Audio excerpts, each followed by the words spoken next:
नमस्कार, गूंज चैनल में आप सबों का स्वागत है। गूंजते रहिए, झूमते रहिए। धन्यवाद। ये गूंज है आपके सत्कार की, सत्कार की। ये गूंज है आपके संस्कार की, संस्कार की। ये गूंज है आपके स्नेह और प्यार की, स्नेह और प्यार की। ये गूंज है आपके देवघर की।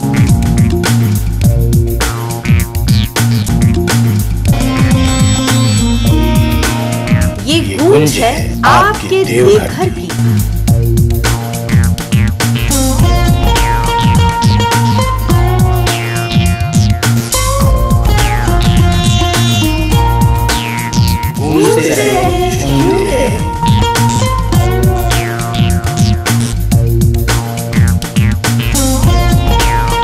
मंदार पर्वत लगभग 700 फीट की ऊंचाई पर स्थित एक छोटा सा पहाड़ है। इस पहाड़ को मंदार हिल के नाम से भी जाना जाता है। हिंदू और जैन धर्म के अनुयायी के लिए इस पहाड़ पर मंदिर बने हैं। पौराणिक कथाओं के अनुसार इस पहाड़ पर एक ज्योतिर्लिंग स्थापित किया गया था और इस पहाड़ का उपयोग समुद्र मंथन के दौरान मथानी के रूप में किया गया था। मंदार पर्वत पर एक तालाब स्थित है जिसे पापहरनी तालाब के नाम से जाना जाता है। इस तालाब के बीच एक छोटा सा मंदिर है। बिहार के भागलपुर जिले से लगभग 45 किलोमीटर की दूरी पर बसे बांका जिले में मंदार पर्वत स्थित है। 700 फीट ऊंचे इस पर्वत के बारे में पुराणों और महाभारत में कई कहानियां प्रचलित हैं। इनमें से एक कहानी ऐसी है कि देवताओं ने अमृत प्राप्ति के लिए दैत्यों के साथ मिलकर मंदार पर्वत से ही समुद्र मंथन किया था, जिसमें हलाहल विष के साथ 14 रत्न निकले थे। वहीं एक कथा यह भी प्रचलित है कि भगवान विष्णु ने मधुकैटभ राक्षस को पराजित कर उसका वध किया और उसे यह कहकर विशाल मंदार के नीचे दबा दिया कि वह पुनः विश्व को आतंकित न करे। पुराणों के अनुसार यह लड़ाई लगभग 10,000 साल तक चली थी। मंदार पर्वत पर पापहरनी तालाब स्थित है। प्रचलित कहानियों के मुताबिक कर्नाटक के एक कुष्ठ पीड़ित चोल वंशीय राजा ने मकर संक्रांति के दिन इस तालाब में स्नान किया था, जिसके बाद से उनका स्वास्थ्य ठीक हुआ। तभी से इसे पापहरनी के रूप में जाना जाता है। इसके पूर्व पापहरनी मनोहर कुंड के नाम से जाना जाता था। पापहरनी तालाब के बीच लक्ष्मी विष्णु मंदिर है। हर मकर संक्रांति पर यहाँ मेले का आयोजन होता है। मेले के पहले यात्रा भी होती है, जिसमें लाखों लोग शामिल होते हैं। मौत से पहले मधुकैटभ राक्षस ने भगवान विष्णु से यह वादा लिया था कि हर साल मकर संक्रांति के दिन वह उसे दर्शन देने मंदार आया करेंगे। कहते हैं भगवान विष्णु ने उसे आश्वस्त किया था। यही कारण है कि हर साल मधुसूदन भगवान की प्रतिमा को बौंसी स्थित मंदिर से मंदार पर्वत तक की यात्रा कराई जाती है, जिसमें लाखों लोग शामिल होते हैं। ऐसी मान्यता है कि समुद्र मंथन में नाग सांप को रस्सी की तरह प्रयोग किया गया था, जिसका साक्ष्य पहाड़ पर अंकित लकीरों से होता है। ऐसी मान्यता है कि समुद्र मंथन में नाग सांप को रस्सी की तरह प्रयोग किया गया था, जिसका साक्ष्य पहाड़ पर अंकित लकीरों से होता है। पर्वत पर समुद्र मंथन को दर्शाता हुआ एक स्मारक। आइए और विस्तृत जानकारी दे रहे हैं हमारे एंकर दीपेश कर्ण कैमरा मिठू के साथ। धन्यवाद। दोस्तों, लगभग मुझे लगता है कि मैं 100 फीट की ऊंचाई पर पहुंच चुका हूं, लेकिन आई थिंक हमको 600 फीट और चढ़ना है। तो सोच सकते हैं कितना ऊंचा है पहाड़। 700 फीट की ऊंचाई है, लेकिन 600 या 550 फीट मुझे और चढ़ना है। तो आप ये जो झलक देख रहे हैं, मैं चाहता हूँ कि मिट्ठू के माध्यम से आप एक बार इस खूबसूरती का नज़ारा देखें।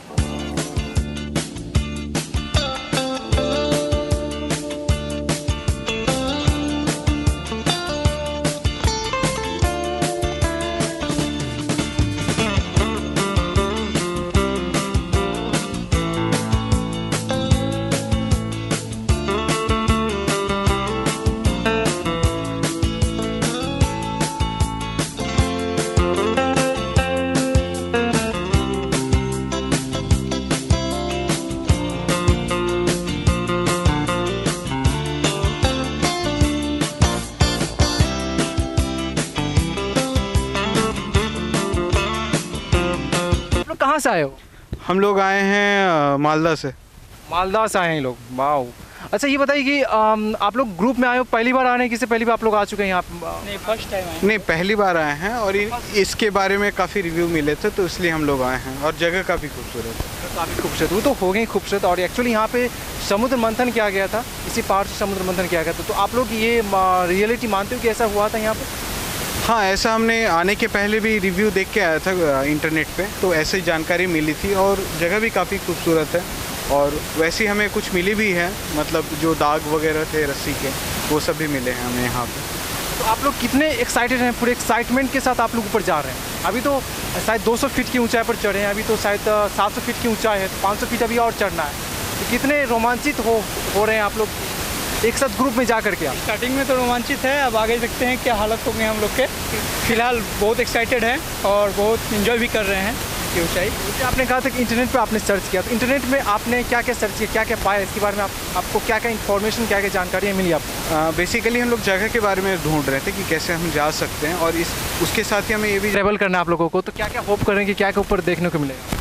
अभी देखा जाए कितना दूर तक जा पा रहे हैं हम लोग, सबसे पहली ये बात है। अभी तो 200 फीट की ऊंचाई पे चढ़ा हूँ। 500 फीट और ऊंचा है। तो आप बताइए, आपका नाम क्या हो? प्रसन्ना पांडे। आप बताइए आप कितना कैसे फील कर रहे हैं यहाँ पा करके, ताज़ी हवा, ठंडी हवा को लेकर के? जो प्रकृति की जो सौंदर्य जो है वो असली हमें यहीं पर मिलती है। हम शहरी क्षेत्र में रहकर बिजी रहते हैं, व्यस्त रहते हैं, अपने काम दिनचर्या में व्यस्त रहते हैं, लेकिन जो एकांत में आकर जो हमें जो इंजॉयमेंट आता है, जो मज़ा आता है, वो शायद कहीं नहीं मिलता है। बिल्कुल, सारी भागा दौड़ी के बाद यहाँ पर बहुत ही बढ़िया लग रहा है हम लोग को। भागम-भाग ज़िंदगी से आप दूर आकर के इस लाइफ को आप कैसा लगे? बहुत ही सुंदर लग रहा है, बहुत ही सुंदर लग रहा है। ऑल द बेस्ट आप लोगों को, डू योर बेस्ट एंड अच्छा आप लोग ट्रैवल करें, आप लोग की जर्नी अच्छा हो। आप लोगों को बहुत बहुत शुक्रिया। तो ये थे हमारे टूरिस्ट जो कि मालदा से आए हुए थे और काफ़ी एक्साइटेड थे। इन लोगों का जोश, सारे यंग बॉयज़ थे और इन लोगों का जोश देखकर मैं भी काफ़ी रोमांचित हो उठा हूँ। और मुझे भी यही आशा है कि आगे जाकर मुझे बहुत कुछ अच्छा देखने को मिलेगा। और हो भी क्यों नहीं, क्योंकि ये पहाड़ जो आस्था से जुड़ी हुई है और एक धार्मिक स्थल है, ऐतिहासिक स्थल है। बिहार के प्रसिद्ध पर्यटक स्थलों में से एक मंडार पर्वत, और जिसे मंदराचल पर्वत के नाम से भी जाना जाता है। तो यहाँ पे कुछ स्थानीय लोग हैं, जरा इनसे भी जानते हैं, क्योंकि ये यहीं के निवासी है और ये हमें डिटेल में विस्तार रूप से जानकारी दे पाएंगे।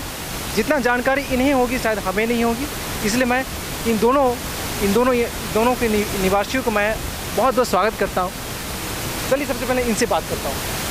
अच्छा, आप इस साइड आ जाओ। आपका नाम क्या हुआ? मेरा नाम मंटू कुमार ठाकुर। मंटू जी, बताइए कि आप वैसे कितने सालों से आप यहाँ रह रहे हैं? आप यहाँ के निवासी हैं, कितने सालों से आप क्या करते हैं? क्या यहाँ पे कोई आप काम करते, वर्क करते? हम यहाँ काम करते हैं फ़ोटो का। हमारा जन्म से यहीं पे हुआ है। जन्म भी इनका यहीं पर हुआ है, तो इनका सोचिए कितना लगाव, कितना प्यार, कितने ये एक होता है ना कि रस्सी से जुड़े हुए एक जो इनका रिश्ता यहाँ से बन गया है। तो ये बताइए कि आपका जन्म ही यहाँ हुआ है, एक रग से आप इस पहाड़ के रग से आप वाकिफ़ हैं। तो ये बताइए कि इस पहाड़ में के पीछे का इतिहास क्या रहा है? सुना है कि पहाड़, ये तो सभी को पता है कि समुद्र मंथन हुआ है, और मैं देख रहा हूँ यहाँ पे रस्सी का भी निशान है। दर्शकों मैं आपको ये भी दिखाऊंगा, रस्सी का भी निशान। रस्सी जो सांप के रूप में, शेषनाग के रूप में प्रयोग की गई थी, उसका निशान है।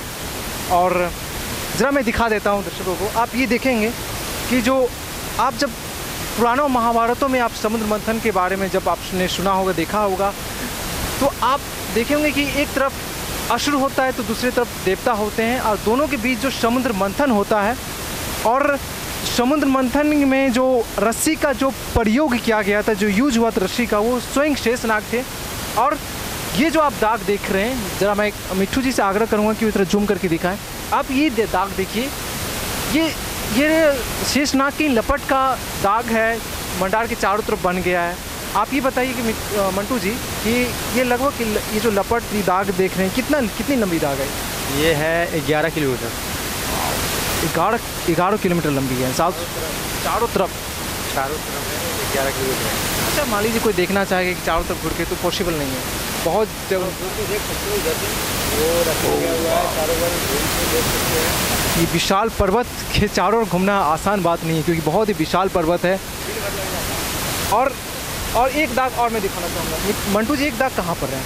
एक दाग, हाँ, एक दाग आप यहाँ, 2 दाग आप देखेंगे कि जो शेषनाग की लपट का जो दाग है, 2 दाग है जो पैरेलल चारों तरफ मूव किया हुआ है। आप देखेंगे कि ये जो दाग देख रहे हैं, ये दाग आप देख सकते हैं।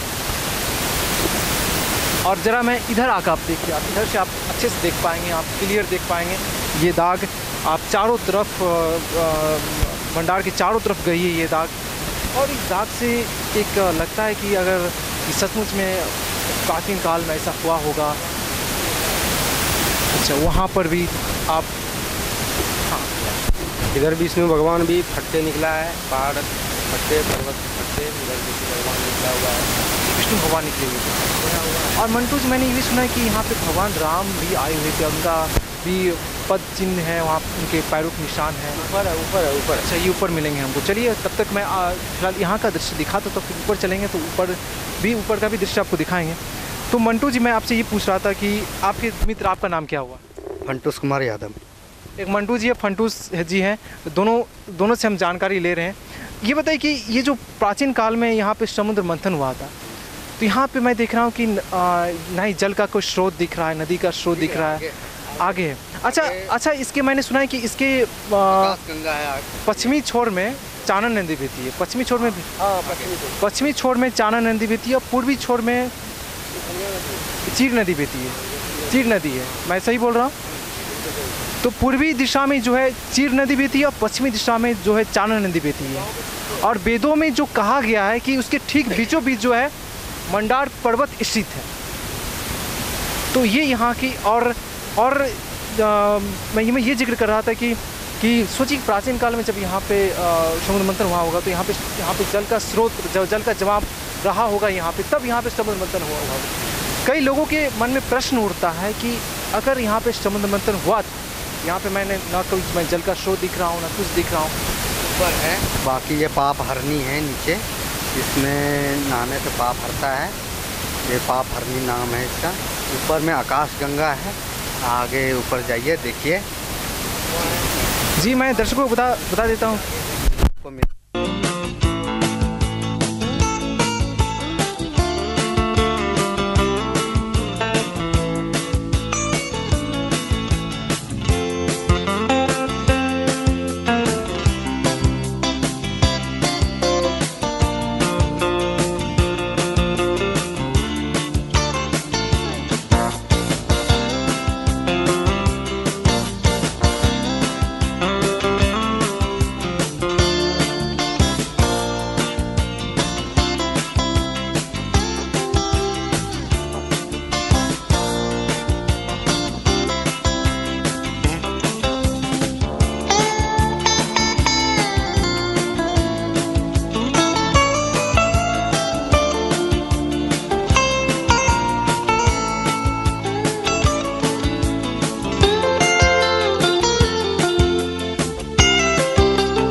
ऊंचाई पर चढ़ रहे हैं और सामने मुझे एक मूर्ति नज़र आ रही है। इस मूर्ति ये जो भगवान है, त्रिमूर्ति भगवान है।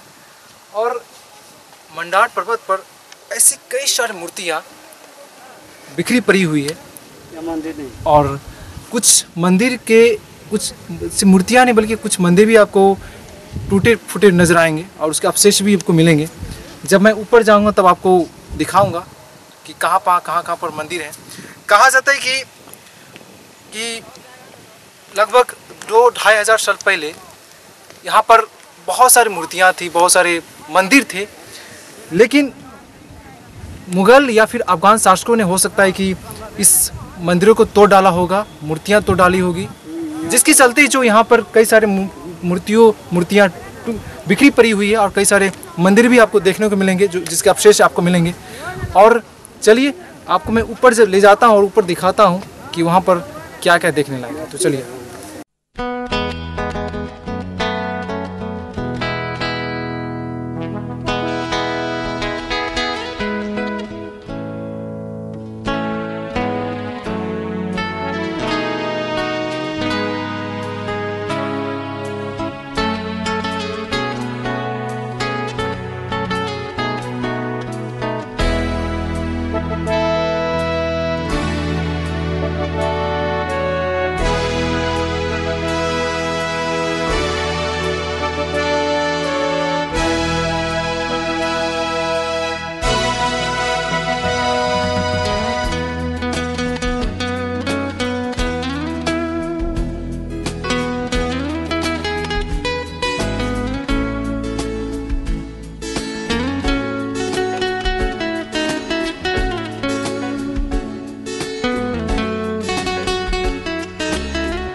मैं तो बहुत थक चुका हूँ। ये 700 फीट की ऊंचाई, आई थिंक हम 400 फीट आई थिंक कवर कर लिए। 300 फीट और कवर करना है। बहुत ऊंचा है। मेरे साथ साथ कई सारे पर्यटक भी आ रहे हैं साथ साथ। वे बिल्कुल नहीं थके, बिल्कुल रोमांचित रूप से वो आ रहे हैं और मैं भी रोमांचित हूँ। थोड़ा बस few minutes taking rest, but after that I will start journey again. चलिए कुछ देर थोड़ा रेस्ट कर लीजिए, उसके फिर से जर्नी स्टार्ट करेंगे। और मैं आप लोगों को भी कह देना चाहूँगा कि आप लोग अगर थक जाएँ तो थोड़ा सा रेस्ट बीच में ज़रूर ले लें, क्योंकि कंटिन्यू ट्रैवल करना it is so difficulty for you, और इसलिए बीच में थोड़ा रेस्ट करना बहुत ज़रूरी है। तो उसके बाद जर्नी स्टार्ट करेंगे। चलिए मैं रेस्ट ले लिया हूँ, चलिए फिर से जर्नी स्टार्ट करते हैं।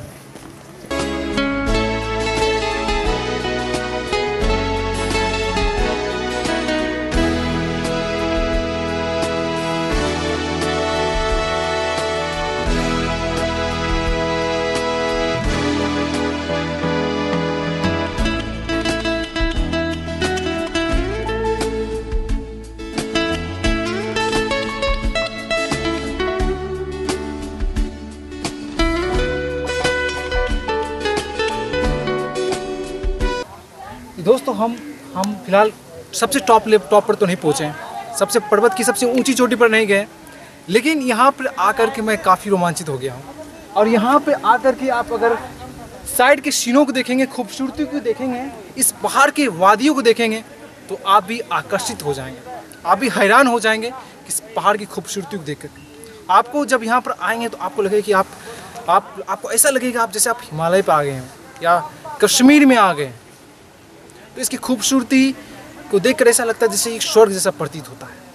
और इसकी वादियों को देखिए, इसकी खूबसूरती को देखिए, इसके छटा को देखिए, और देख कर के हैरान हो जाएंगे आप देखिए कि मैं कितनी ऊंची हाइट पर आ चुका हूँ। लगभग आई थिंक 500 फीट ऊंचे आ चुके हैं हम, और अभी हम जिस लेवल पर खड़े हैं 500 फीट। और आप नीचे देखिए कि नीचे कितना ऊपर मैं आ चुका हूँ। और अगर आप यहाँ से आते हैं तो सावधानियाँ भी बरतनी बहुत ज़रूरी होती है, क्योंकि सावधानी बरतना बहुत ज़रूरी होती है। खासकर जो बच्चे होते हैं वे काफ़ी नटखट होते हैं, तो उसको जब साथ में लाइएगा तो हाथ पकड़ कर लाइएगा। अगर आप पिकनिक मनाने आते हैं तो बड़े ही अच्छे से आइए, क्योंकि यहाँ पे कोई अभी तक तो फिलहाल मुझे एक भी बंदर नहीं दिखा यहाँ पर। क्योंकि जब मैं त्रिकुट पहाड़ पर गया था या तपोवन पहाड़ पर गया था तो वहाँ पर मुझे बंदर काफ़ी परेशान किया था, लेकिन यहाँ पर बंदर ने तो अभी तक ये भी परेशान नहीं किया। मुझे तो काफ़ी मज़ा आ रहा है। अभी तो फिलहाल जर्नी में हूँ मैं, अभी और कुछ बहुत कुछ आगे देखना बाकी है, तो मैं भी काफ़ी एक्साइटेड हूँ। चलिए मैं भी एक्साइटेड हूँ और आप भी एक्साइटेड होंगे देखने के लिए आगे की सीनों को। चलिए मैं आगे जाता हूँ।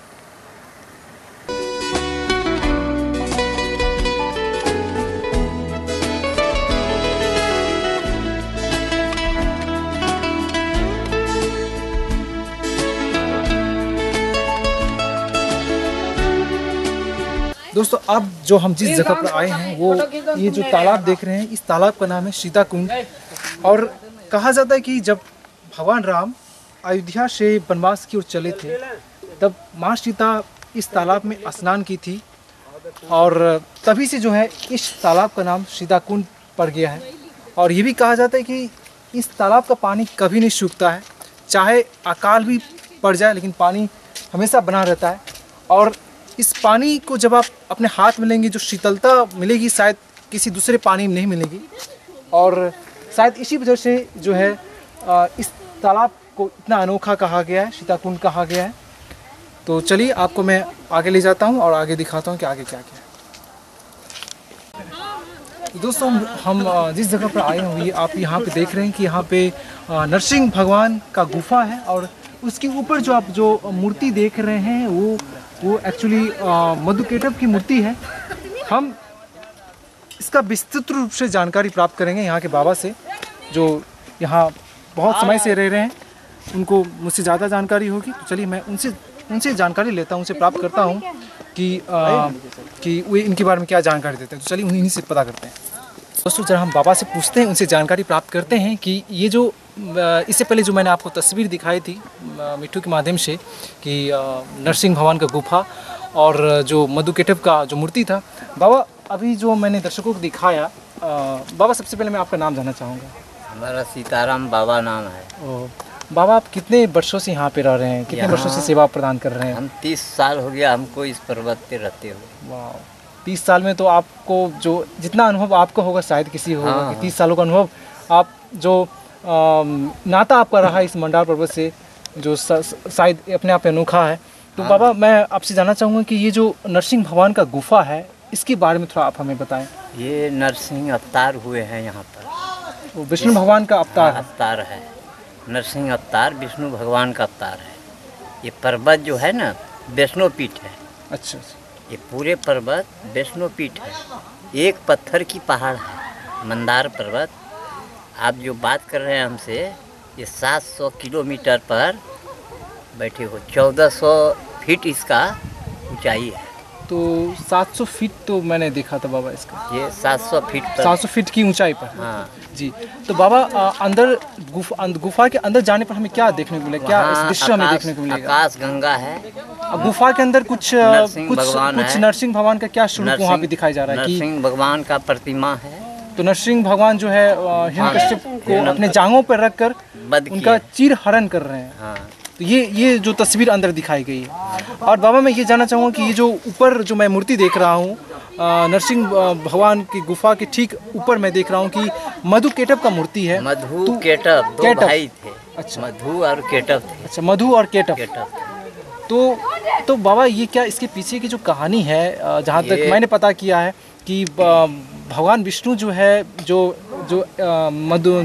नरसिंह का अवतार है, वही भगवान विष्णु जो है मधु केटव को 2 हिस्सों में, क्या इसके पीछे? मधु केटव भगवान से युद्ध किए हैं 5000 वर्ष।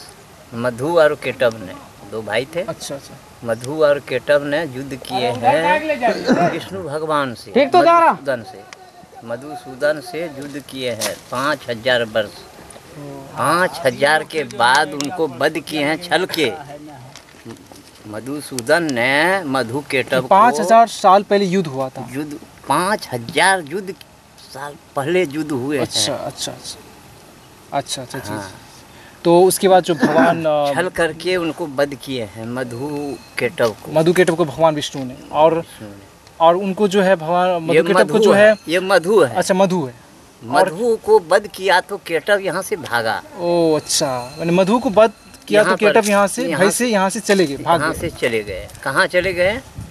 तो यहाँ मंदार से भागते भागते बांका जिला के पास है ज्येष्ठ गौड़। अच्छा, वहाँ उनको जेठोरनाथ वहाँ केटव को वध किया है। ओ, बांका जिला के ज्येष्ठ गौड़ केटवनाथ चले गए और फिर भगवान विष्णु ने वहाँ भी उनको वध कर दिया। वहाँ पर वध किया। अच्छा बाबा, ये मैं जानना चाहूँगा कि मधु का वध करके उन्होंने क्या किया? उनको मंडार से उनके सर को दबा दिया गया ताकि जो है लोगों पर अत्याचार न कर सके, आतंकित न कर सके, इसलिए उनके सर को जो है इस मंडार पर्वत से दबा दिया गया जी। और ये केटव जो है, केटव यहाँ से भाग गए और बाद में केटव को बौंसी में भगवान ने बोला कि हमको भगवान जल में नहीं मारना, इसलिए हमको सूखा जगह पे वध किए हैं केटव को। अच्छा हाँ। अच्छा बाबा, ये भी कहानी प्रचलित है कि मधु ने भगवान जब अपना प्राण दे रहे थे तो ये भी उन्होंने वादा लिया था कि आप हमें हर वर्ष दर्शन देंगे, क्या ये भी सकते हैं? वध कर के 30 साल में यहाँ पर आते हैं इनका दर्शन करने के लिए। मधु को दर्शन करने के लिए भगवान मधुसूदन साल में यहाँ पर आते हैं। इनका बीच पहाड़ का लेवल ले करके उसका बैठकी है। अच्छा, यहाँ से सामने में बैठकी है, वो कॉलेज कॉलेज पढ़े उसी जगह। और वहाँ युद्ध कर करके वो आकाश गंगा जो है उसमें जल रखता था, युद्ध करता था 5000 वर्ष। उसमें जल तो दोनों को जरूरत है, देवता को भी दानव को भी, तो इसलिए उसमें जल रख करके युद्ध किया है। आकाश गंगा उसका नाम है। अच्छा, उसी जल में रख करके युद्ध किया गया, जिसलिए उसका नाम आकाश गंगा पड़। उसके बाद 52 भगवान है। नरसिंह भगवान के नीचे में 52 भगवान है। जो बलि राजा दानी था उनके पास ये ब्राह्मण के रूप में गया, समझे, अब ब्राह्मण के रूप में कि हमको धन दौलत नहीं चाहिए, तब तो 3 डेग ज़मीन दे सकते हो। हाँ, ये सारे ज़मीन हमारे ही है, 3 डेग ज़मीन ले लो। तो 2 डेग में समझ में आ गया, तीसरा डेग कहाँ धरे तो मेरे सिर पे रखिए। तो उनका बलि राजा के सिर पे रखा गया है। अच्छा अच्छा, एक पैर। तो इसके पीछे की ये कहानी है। और बाबा जहाँ तक ये पता है कि जब भगवान विष्णु ने मधु का वध किया तो उसके बाद से भगवान विष्णु को मधुसूदन भी कहा गया। और जो है भगवान और केटव की जो एक मूर्ति जो है वो पौंसी में स्थित है। हाँ, पौंसी में स्थित है, जहाँ मधुसूदन है। मधुसूदन है, इस पहाड़ का राजा है मधुसूदन। जी जी, मधुसूदन है। मधुसूदन, मंदारे मधुसूदन। अच्छा, आज मंदारे जैन हो गया। अच्छा, पहले मंदारे मधुसूदन, आज मंदार के ऊपर पर जैन आ गए। अच्छा, जी जी, बहुत बहुत शुक्रिया बाबा जी का, इन्होंने हमें विस्तार रूप से जानकारी दी। और ये यहाँ 30 वर्षों से यहाँ पे रह रहे हैं और सेवा दे रहे हैं, प्रदान कर रहे हैं। तो आखिरकार हमने जानकारी प्राप्त कर ली। तो चलिए हम आपको अब अंदर ले जाते हैं और उसकी तस्वीर को दिखाते हैं, स्वरूप को दिखाते हैं कि किस तरह से जो है नरसिंह भगवान जो है हिरण्यकश्यप का वध कर रहे हैं, चीरहरण कर रहे हैं, उसकी भी एक झलक आपको दिखाते हैं। तो चलिए हम